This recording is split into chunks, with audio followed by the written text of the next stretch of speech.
कि बिना कुछ करे सिक्स पैक बॉडी बन जाए, और जहाँ से निकलो वहाँ से हाई हैंडसम कहें लड़कियाँ हैं, छत से ऊपर से धन बरस जाए तुम्हारे ऊपर। अपने आप को स्थिर रखो बस, कि मैं हूं और मेरा शरीर है, यही तुम्हारी मेन पूंजी है। जितना लोभ लालच में फंसोगे उतना मरोगे, और लोभ लालच में कुछ नहीं मिलता सिवाय किसी का काम कर देते हो, वो तुम्हें थोड़ा जीवन के लिए कुछ दे देता है। इसलिए फिर लगता है कि मुझे तो उस जैसा बनना है। आज जैसे हो बस वैसे, ठीक है। कल उठ के फिर वही काम करो, रिपीटेशन से शरीर आगे बढ़ता है। आज जो वर्कआउट किया है कल भी वही करो। एक दिन अपने आप लगेगा कि आज वेट कम लग रहा है तो बढ़ा लो वेट, ताकत बढ़ गई है।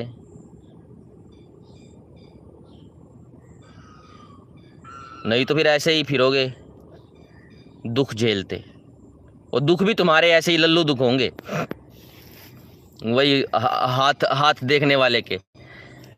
जीवन में तरक्की नहीं हो रही, माँ बाप से लड़ाई चलती रहती है, पत्नी की सुनो तो माँ रूठ जाती है, माँ की सुनो तो पत्नी रूठ जाती है। ये तुम्हारे दुख हैं।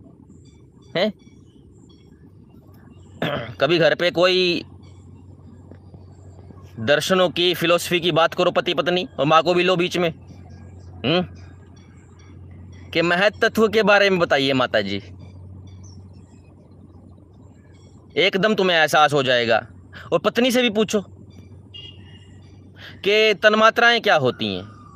चलो छोड़ दो, ये तो आज के कह रहा हूँ हिंदी संस्कृत शब्द हैं, उनके उनके जिसमें उन्होंने पढ़ाई पढ़ी है। एटॉमिक स्ट्रक्चर के बारे में जो भी डेवलप हो रहा है उसके बारे में क्या ख्याल है।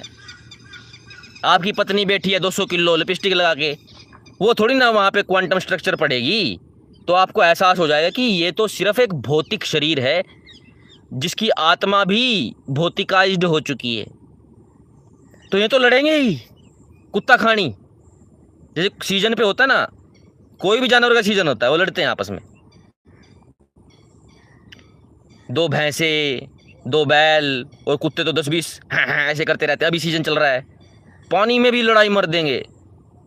इंसान तो 24 घंटे का सेक्सुअल ऑर्गेनिज्म है, और जानवरों में तो सीजन होता है, 2 सीजन 4 सीजन, इंसान 24 घंटे है। हमारे सेक्स के तरीके अलग हैं सब वही शारीरिक वर्चस्व स्थापना। जवानी में वो सेक्स द्वारा होता है, बच्चे पैदा करके, लड़ाई द्वारा भी वही वर्चस्व होता है, छीना झपटी।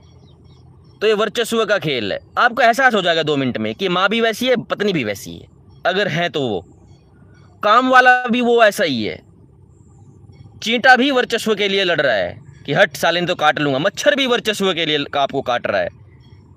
तो आपको सारा संसार दिखने लग जाएगा। इसी से वैराग्य उत्पन्न होता है संसार में। नहीं तो फिर वही बात है कि चल मुक्ति में चल, सरकारी नौकरी लेगा या मुक्ति लेगा, वो सरकारी नौकरी दिला दो। क्योंकि आप इस दुनिया के इस छोटे से अंडे के ऊपर, कि जैसे ही मेरा रिजल्ट आएगा कि भाई उनका लड़का आईपीएस बन गया, अच्छा गाड़ी चलेगी काऊं काऊं काऊं, अच्छा क्या मुक्ति से बड़ी चीज़ है आईपीएस? हाँ है, तुम्हारे लिए तो है। तो फिर तुम्हें कभी भी नहीं मिलेगी वो चीज़। चलो मुक्ति तो बहुत बड़ी बात है, लेकिन चलो परमात्मा कह देता हूं सीधा। तो इस तरह का तुम्हारा जीवन खराब ही चलेगा वो। तो भगवान को भी तुमने अपने लेवल पे लेके आ गए हो। भगवान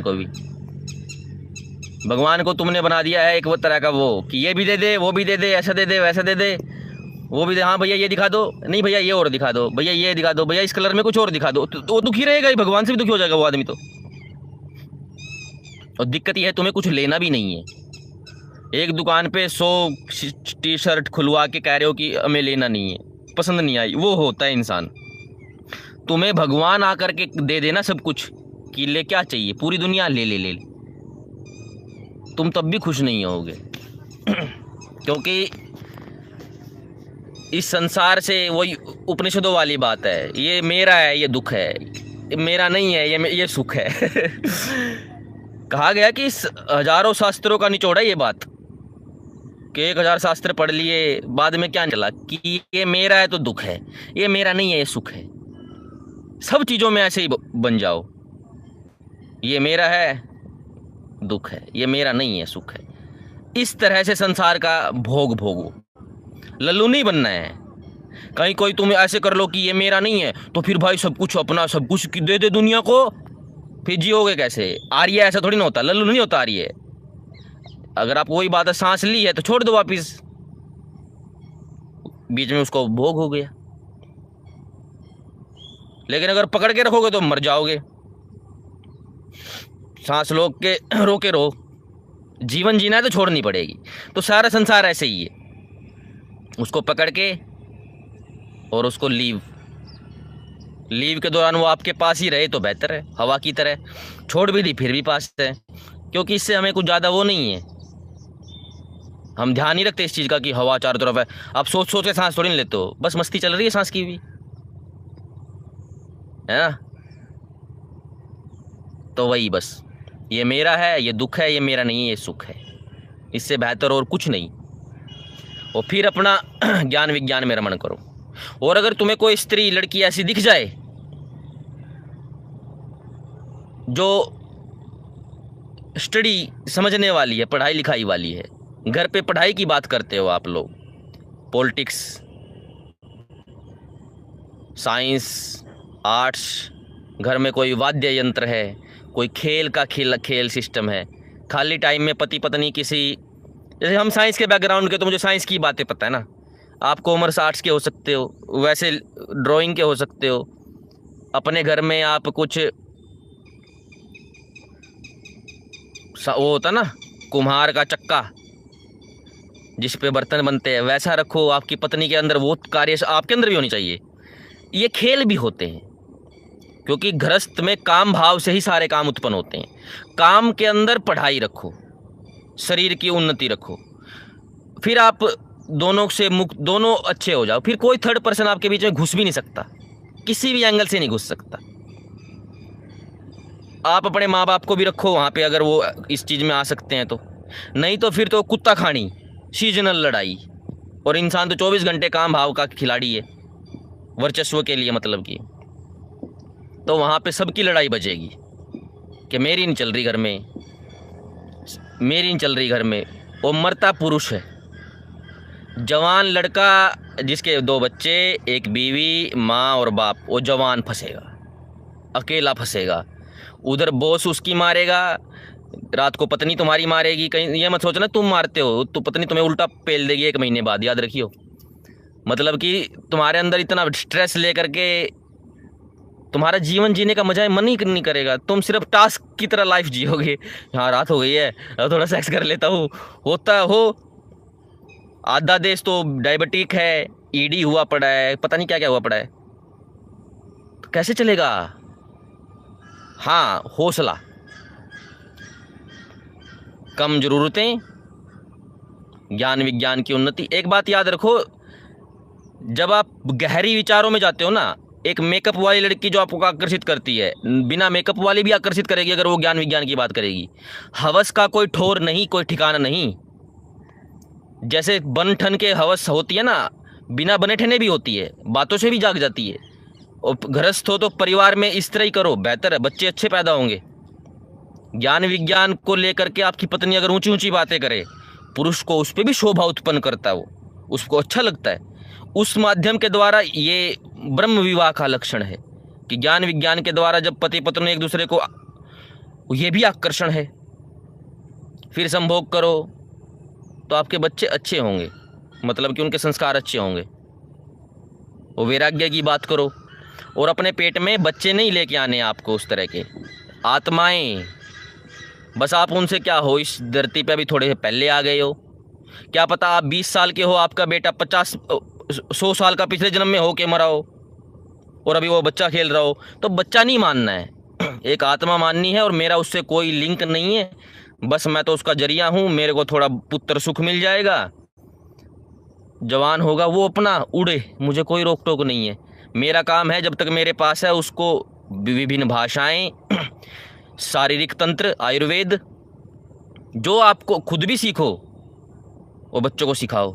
ऐसा नहीं चलता कि मारूंगा पढ़ ले, बैंचोद पढ़ ले, मारूंगा पढ़ ले, शादी नहीं होगी। इस तरह के ठर्रे बन के क्या करोगे? ऐसे ठर्रे नहीं बनना है। व्यर्थ जीवन मत जियो अपना खुद का भी। और अगर ऐसे हो, तुम्हें लग रहा है कि नहीं हो सकता भाई, कि मैं मतलब कि या तो मैं बच्चों की अच्छे से केयर नहीं कर पाऊंगा या मुझे करनी नहीं है, तो फिर बच्चे शादी वादी ये रहने देना। ये कोई ज़रूरी नहीं है। 8 अरब हो गए हो पहले से ही, और कितने करोगे? फिर भी अगर करना है तो फिर अपना जीवन वैसा जियो, फिर बहुत मस्त लाइफ चलेगी। आपको पता चल जाएगा कौन घर में लल्लू है। तुम हो, तुम्हारी पत्नी है, तुम्हारे घर वाले हैं, तुम्हारे बच्चे हैं। उनसे ज्ञान विज्ञान की बात तो करके देखो। तुम्हारी माँ कैसे ऐसे कर लेगी मुंह को, पता चल जाएगा कि पूरी तरह से पाश्विक वृत्ति है। तुम्हारे पिता की पूरी तरह से पाश्विक वृत्ति है। तो बेहतर है कि ये तो सिर्फ भावनाओं के पुतले हैं, और ये मरवा भी देंगे तुम्हें। 2 मौत होती हैं, एक झट से, एक वो टावर वाली फिलोसफी कि बस अब जीवन चल ही रहा है, बुढ़ा होके मरने का इंतजार है, कुछ हो नहीं रहा है, कुछ भी नया। ना तैरते, ना पहाड़ चढ़ते, ना कहीं कूदते, ना पेड़ चढ़ते हैं, ना कोई खेल खेलते, और कोई उमंग नहीं, कुछ नया नहीं सीखते, कोई नई भाषा, वर्तनी, लिपि कुछ भी नहीं सीख रहे, कुछ भी नहीं। बस वो है कि जिम्मेदार हो गया हूँ, हो जाओ, सारे जिम्मेदार हो जाओ। ठीक है, सब जिम्मेदार हो रहे हैं भ्रष्टाचार के। ये भ्रष्टाचार का मूल ये भी है, भ्रष्टाचार का मूल यही है। जिम्मेदार आदमी ने 10 आदमियों की जिम्मेदारी उठा ली, तो कैसे पूरी करेगा? अपनी 20, 30, 40 हज़ार की सैलरी में कैसे पूरी करेगा?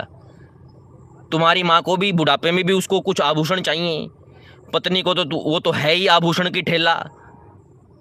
40 हज़ार की सैलरी में कैसे पूरा पाड़ दोगे उनका? तो फिर घूसखोरी करनी पड़ेगी। ये सिस्टम ही, ये सारी जड़ घर है, उसको सुधार जरूरी है। लेकिन उसको सुधार कर ही नहीं सकते, क्योंकि उधर जो माँ है वो तो माँ है, वो तो गलत हो ही नहीं सकती। तो फिर मरो। 24 घंटे गीता गीता गीता गीता कहते रहते हैं। कभी गीता पढ़ भी लिया करो कि मुख्य लड़ाई अपनों से ही होती है। पहली लड़ाई खुद से, फिर अपनों से। और अच्छी बात है, तुम्हें तो उनको मारना भी नहीं है युद्ध की तरह, अर्जुन की तरह। वो तुम्हारे सामने वैसे अस्त्र लेके तो नहीं खड़े। इंटेलेक्चुअल लड़ाई है, वो भी नहीं लड़ रहे हो, फिर क्या फ़ायदा तुम्हारा? एक तो यह कि तुम्हें वो जान से मारने आए हैं, लेकिन एक तरह से जान से भी मारने आए हैं। इतनी सुसाइड होती हैं ग्रह कलेश में, इतनी सुसाइड होती हैं। इधर माँ मुंह फुलाए बैठी है, उधर पत्नी मुंह फुलाए बैठी है। पुरुष रेल में कट गया, अपनी बहन गडाओ। IPS IAS नहीं बचे, आम बंदा तो छोड़ दो, IAS IPS बड़े बड़े ऑफिसर रेल के नीचे कट के मर गए। पिता पुत्र, उधर पत्नी, उधर बाप की पत्नी, इधर अपनी पत्नी, दोनों मुंह फुलाए बैठी हैं। पिता पुत्र बोले अपनी बहन गडाओ, अब मर गए। क्या करे? कोई पुल से कूद रहा है, क्योंकि घर में वो है ही नहीं कि चल इलेक्ट्रॉन के बारे में बता। क्या समझ, तुम्हारी माँ को पता है इलेक्ट्रॉन? चलो ठीक है, उनको नहीं पढ़ा। तुम्हारी पत्नी तो पढ़ा है, वो तो स्कूल गई है, उसका भी मन नहीं करता वो वैसी बातें करने का। तो फिर करोगे क्या? वट करोगे क्या जीवन में? सोचोगे क्या? इंसान की सबसे बड़ी आज़ादी उसका विचार है, कि वो विचार वो सोच पाता है कि नहीं सोच पाता है। अगर नहीं सोच पाता है तो गुलाम हो।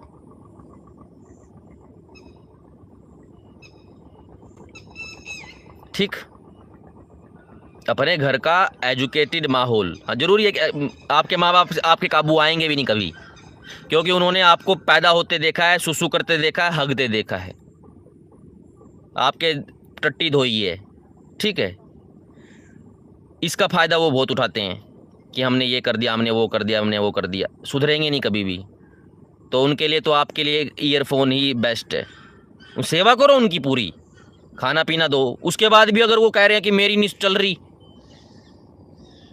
तुम अपनी पत्नी के लिए पैड लेके आए हो और तुम्हारा बाप कह रहा है क्या लेके आया था काली पन्नी में, अकेला अकेला खा रहा है, पत्नी को खिला रहा है, उसके मुंह में पैड नहीं डाल सकते। अब तुम नहीं डाल सकते कि पैड लेके आया था, क्या कहोगे? वो समझते ही नहीं है कि एकांत गुप्त जीवन क्या होता है।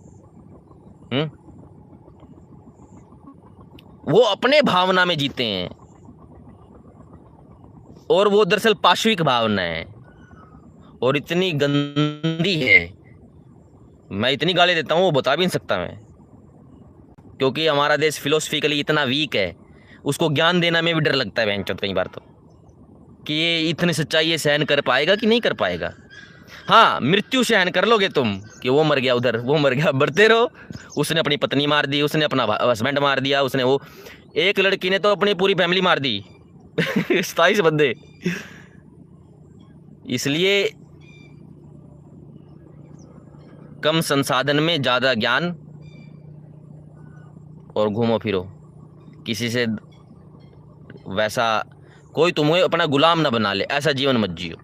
जिसका शरीर गुलाम बन गया उसकी आत्मा भी गुलाम बन जाती है, उसका विचार बन गया उसका, तो फिर उसका तो परमात्मा ही गुलाम बन गया, जिसका विचार गुलाम बन गया। ठीक है, यानी जो तुम्हारे अंदर जो परमात्मा है, जिसको तुम धारण करते हो, जैसे पानी को तो कोई बांध नहीं सकता उस तरह से, लेकिन तुमसे तो छीना जा सकता है ना पानी, हवा। तो इस तरह का मैं कह रहा हूँ ईश्वर को तुमसे छीन लिया ईश्वर, मतलब ये बात है।